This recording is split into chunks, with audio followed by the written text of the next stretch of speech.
Normally, I'm not super big on the songs in Helluva. They tend to be really mid, and to me, I just sort of skip it over them. However, after my Stella video, I've been given lots of opinions to consider, and it's really stood out to me. This one comment I got that pointed out how Paimon should have been the villain. Now, I didn't quite consider this. The thought never crossed my mind, because I figured the show would never bring back this character, and he was essentially just there as a joke. But here to make jokes about bitch crying and daddying. I randomly decided I would listen to Stolas' song to his daughter, and it all hit me at once that this really could have been better, couldn't it have? Him and Stella. The more I think about it, the more wrong it feels to frame either one of them as evil. Because frankly, neither of them deserve to be. They're both victims of this arranged marriage, and if anything, the systems in place, Stolas' father, who can't even remember his own name, are the one to blame. This video might lean more into headcanon or rewrite territory,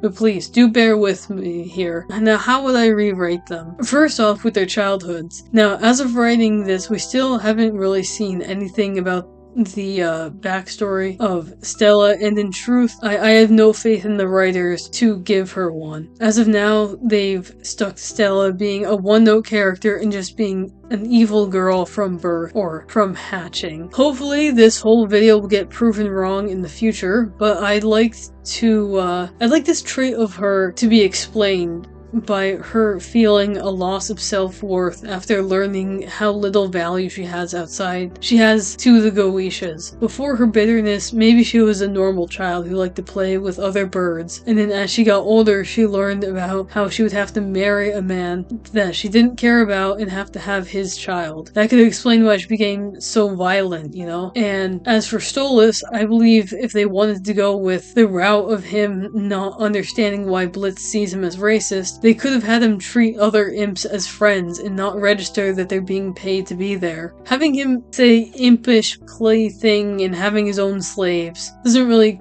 convince me that he is unaware that Blitz thinks that he looks down on him. Anyway, not really the point of the video. We haven't really seen anything of their early days together. For the two birds, I'd like to see how they actually tried at first. Maybe Stolas is still the naive, happy prince that he once was. He's not overjoyed about this marriage, but it's the cards that he was dealt, and he wants to make it work so that they can go about their happy royal lives. Stella, however, is coming into this already with the mindset that she's nothing after she gives birth to an heir. As he tries to get to know her, she might talk a bit about everything, about whatever, but everything would remind her about how he's going to have a grand role in society, and she's just his trophy. Ideally, we could be shown these interactions throughout the show, or during flashbacks. I wish that Stella could be a better mother to Octavia too. I feel like they're setting her up to resent her, since she'll take over Stolas'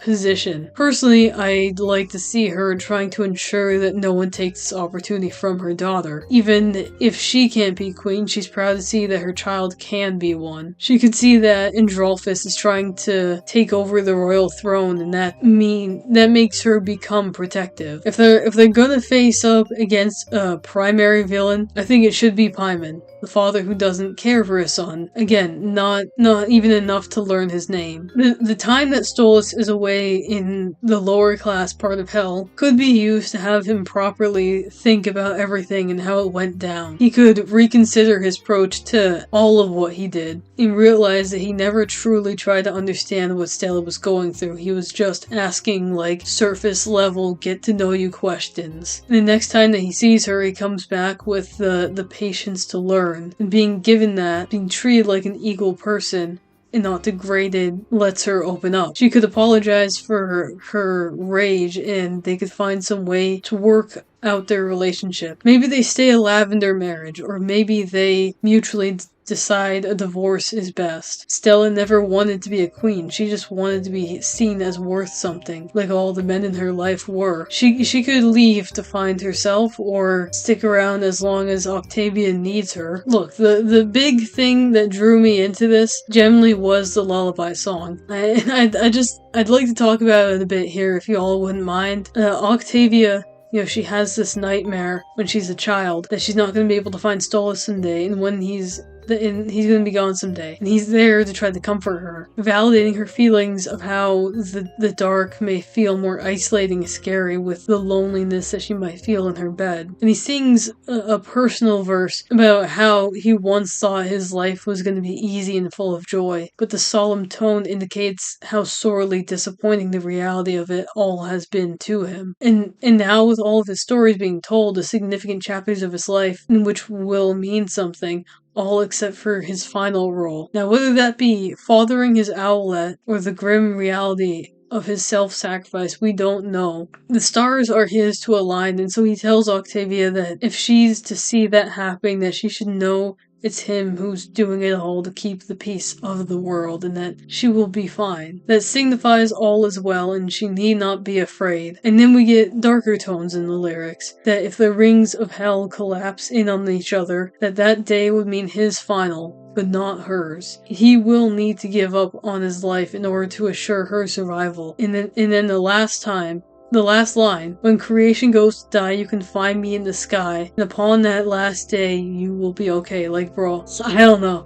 I think it's really beautifully written. I love the way that it's sung, and really it speaks for itself. I do hope that we get to see it paid off in the future, with Stolas having this ultimate sacrifice, and Octavia seeing him above, saving them all from whatever is happening, and like realizing that he really did want to be the best that he could, but like just the way everything played out in their lives did not allow for them to have that, to be perfect, I guess. But yeah, in summary, a massive rework of the Goetias could save the show, I think. I don't know what they could do now. I don't want Stolas to be a villain. I think having Paimon be the villain would make more sense, as it represents the systems in place that forced the marriages to even happen to begin with. Stolas is still a victim. He's more clueless to the suffering of everyone around him, as he's just been babied throughout his whole life, never allowed to grow or develop. His caretakers just kept him comfortable, I guess. And Stella is a victim of the womanhood in the royal family, where she's reduced to a trophy wife that can birth an heir and look pretty. My question for today, I guess, would be, how do you think this could be improved? Like, do you think Paimon would be better as a main antagonist, or do you think someone like Androlphus would be better? Because Paimon might be dead for all we know. Maybe he killed himself or something. Let me know if you think Androlphus would be better, because I've seen people say that too, or maybe Visago, because he is a pointless character and he could be like some random twist villain that they just introduced. I don't know. Like, comment, subscribe, hype the video, and you know, join the Discord if you want to. See you guys in the next video. Hope you don't mind this being kind of a short thing, but I wanted to make a follow-up video on my Stella vid, because I no longer think that Stolas should be like the flip villain or whatever. I think that having them both be victims of a system and have to be people that work it out together and, you know, solve each other's problems, I want to see that happen. I don't want to see them be a toxic relationship anymore. Alright, love you guys. See you next time.